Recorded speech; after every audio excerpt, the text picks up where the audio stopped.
ইসের মাছ খামো না, তুই এই ছোট ইসের মাছ খা। আরে আমার গাড়ি যাচ্ছে। তুই থাক, আমি গেলাম। ইসের মাছ না খাওয়ার ভাই তুই যাচ্ছ, তোর প্যান্ট খুলে আমি রেখে দেবো। আরে আমার প্যান্ট খুলে লিয়া গেল। বন্ধু গাড়ি খুব জোরে চালা। আফসোস গাড়িটা বেশি দূর যাওয়ার পারবো না। কিছু মনে হয় করছি না, এক শট দিয়ে উড়া দেবো, দেখ।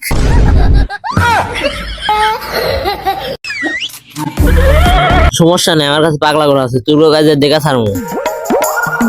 আপু ভোটটা খান, আজকে খেলাতে আমি জিতবো। আরে রাইসা তো ঘোরালি যাচ্ছে বন্ধু। আরে তোরা সবাই আমাকে শুয়ে চলে গেল, দৌড় দিস না, থাম, আসিচ্ছি আমি। তোরা আজকে আমার জাদু শক্তি দিয়ে এমন অবস্থা করবো তোর, যেটা তুই চিন্তাও করতে পারবি না। রাইসা সদা খাও, তারপরেও আমাকে কিছু করে না। আরে আব্দুল তো গর্তের মধ্যে চলে গেল, গর্তের মধ্যে বোম মেরে দি, বাঁচাও, ধোঁয়া উড়িচ্ছে। হ্যাঁ, তোরা আর বাইরে হতে পারবি না, আমি গর্তের মুখ পাথর দিয়ে আটকে দিছি। তাই কি হচ্ছে, আমাদের কাছে অক্সিজেন মেশিন আছে।